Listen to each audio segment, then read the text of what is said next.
of waiting rooms are never boring for me. The first time I saw her, she was dying. Not literally, though the pallor of her skin and the trembling of her hands as she clutched the intake forms suggested she believed she might be.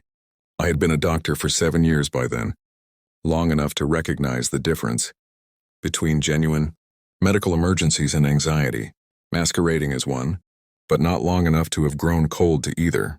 She sat in the corner of my waiting room, 27 years old according to the chart I would later review, with dark circles under her eyes that spoke of sleepless nights and a fear so palpable I could feel it from across the room. Her name was Marion Chen, and she thought she was having a heart attack. She wasn't, but in the months that followed, she would absolutely destroy mine. I remember walking into the examination room that Tuesday morning with the clinical detachment I had perfected during my residency. The fluorescent lights hummed overhead as I introduced myself, Dr. Sarah Okonkwo, and asked her to describe her symptoms. Her voice shook as she explained the chest pain, the shortness of breath, the certainty that something catastrophic was happening inside her body. I performed the examination with gentle efficiency, my stethoscope cold against her skin, my questions methodical and reassuring. When the tests came back normal, when I explained that she was experiencing a severe panic attack rather than cardiac arrest, I watched relief and embarrassment war across her face in equal measure. Most patients I never saw again after delivering good news. Marion came back the following week. She returned because the panic attacks hadn't stopped. They ambushed her in grocery stores and during work meetings, in the shower and while driving, transforming ordinary moments into battlefields where her own body became the enemy. I prescribed medication and referred her to a therapist. But she kept coming back to my office, kept ending up in my waiting room with that same frightened animal look in her eyes. Professional boundaries dictated that I should have transferred her care to someone else, should have recognized that something beyond standard medical treatment was developing between us. But I told myself I was simply being thorough, that my interest in her case was purely clinical, that the extra time I spent talking her through breathing exercises had nothing to do with the way her laugh, rare and precious when it emerged, made something in my chest feel simultaneously lighter and heavier. The turning point came 3 months into her treatment. Marion arrived for her appointment with paint stains on her fingers and an energy I hadn't seen before. She had started creating art again. She told me something she'd abandoned years ago when anxiety had convinced her that everything she made was worthless. She pulled out her phone and showed me photographs of abstract canvases, explosions of color and emotion that took my breath away. One painting in particular caught my attention, a swirl of deep blues and purples with a single streak of gold cutting through the darkness.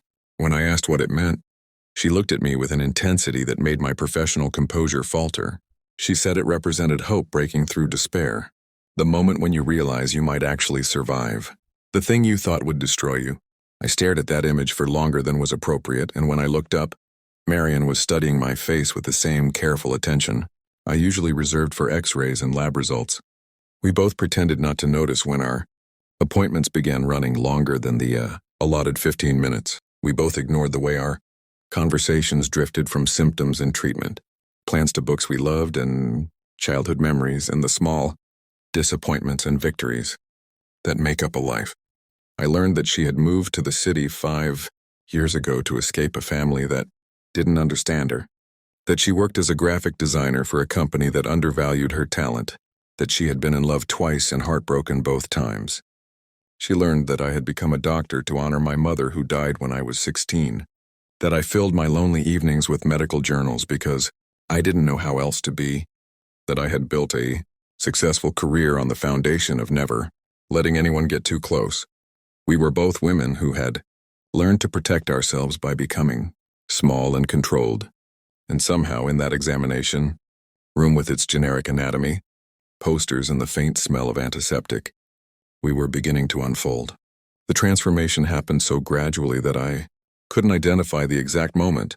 Friendship crossed into something more dangerous. Maybe it was the afternoon she brought me coffee without being asked, somehow knowing I took it black with 1 sugar. Maybe it was the evening I found myself driving past her apartment building, telling myself I was just checking that she had gotten home safely after a particularly difficult session. Maybe it was the night.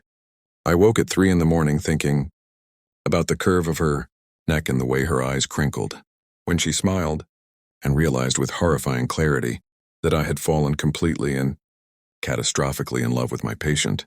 The ethical implications crashed over me like a wave. I had violated every principle of professional conduct, had allowed my personal feelings to compromise the physician-patient relationship that was supposed to be sacred. I spent the next week avoiding her calls, rescheduling her appointments, trying to create distance before I did something irreversibly stupid. Marian showed up at my office on a Friday evening when I thought the building would be empty. I was sitting at my desk, staring at referral forms I had prepared to transfer her care to a colleague, when I heard the knock. She stood in my doorway looking small and confused and heartbreakingly vulnerable. She asked if she had done something wrong, if I was angry with her, why I was suddenly treating her like a stranger. The words I had, rehearsed, professional and distant and final, dissolved in my throat. Instead, I found myself confessing everything. I told her that I couldn't be her doctor anymore because somewhere between diagnosis and treatment, between clinical observation and genuine care, I had crossed a line I never should have approached. I told her that I thought about her constantly, that I'd memorized the pattern of freckles on her forearms and the exact shade of her eyes in afternoon light, that I was terrified and exhilarated and completely undone by feelings I had no right to have. The silence that followed felt endless. Marian stood frozen in my doorway, her expression unreadable, and I prepared myself for disgust or anger or worse, pity. Instead, she stepped into my office and closed the door behind her. She told me that she had been coming to my appointments even after the panic attack subsided, that she had invented symptoms and exaggerated concerns because those 15 minutes in my examination room had become the best part of her week. She confessed that she had spent months trying to make me laugh, trying to earn one more minute of my attention, trying to ignore the fact that she was falling in love with the one person who was supposed to remain professionally objective. We stood on opposite sides of my desk, two women who had spent their entire lives being careful and controlled, and acknowledged that we were both willing to risk everything for something that shouldn't exist but absolutely did. The practical obstacles seemed insurmountable.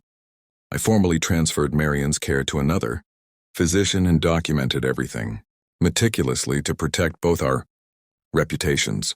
We waited 3 months before our first official date, trying to establish clear separation between doctor and patient, between professional and personal.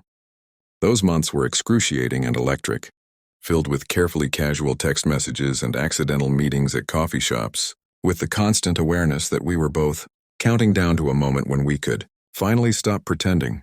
Our first kiss happened in Marian's apartment surrounded by her paintings, and it felt like every cliché I had ever rolled my eyes at fireworks and coming home and finding something you didn't know you were looking for. She tasted like possibility and terror, and I understood that I would never be the same person I was before I knew what it meant to hold her. The relationship that developed was nothing like the sterile, controlled existence I had built for myself. Marian was chaos and creativity and emotional honesty, everything I had spent my life avoiding.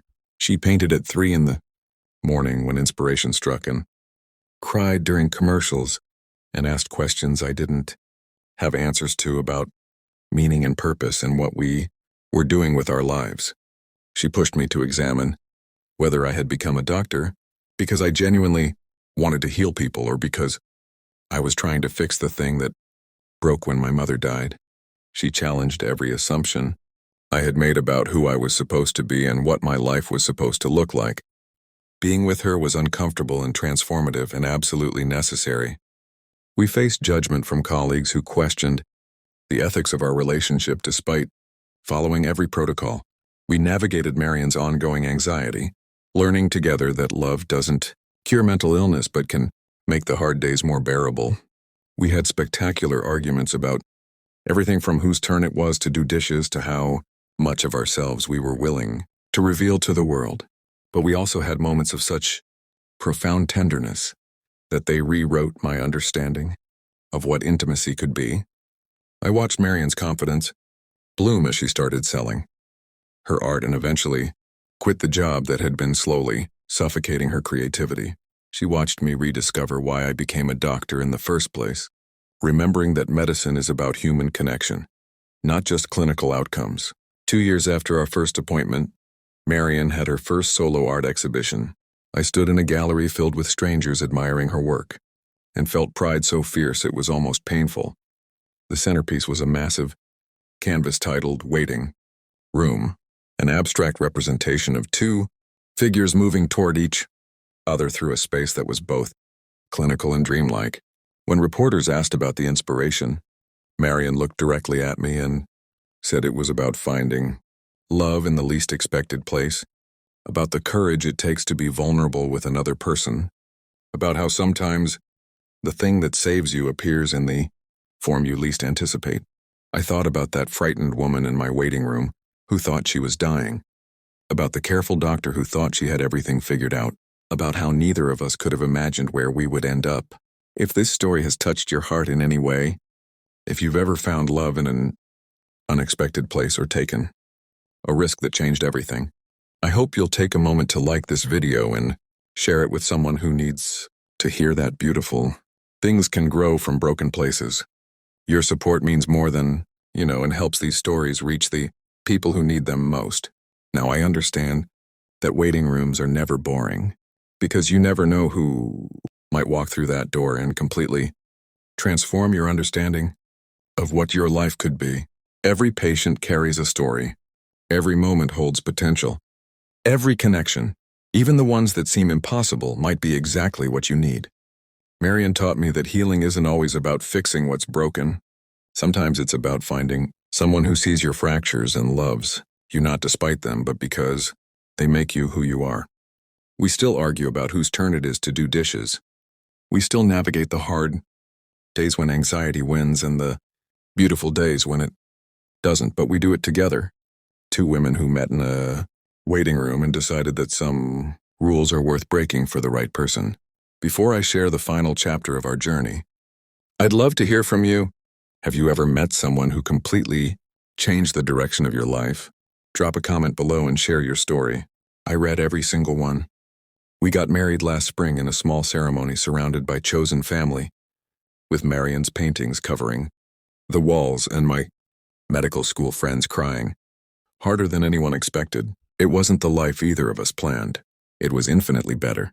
And it all started in a waiting room where a frightened patient and a careful doctor found the courage to admit that sometimes the heart knows things the mind refuses to acknowledge, and that love, real, transformative, imperfect love, is always worth the risk.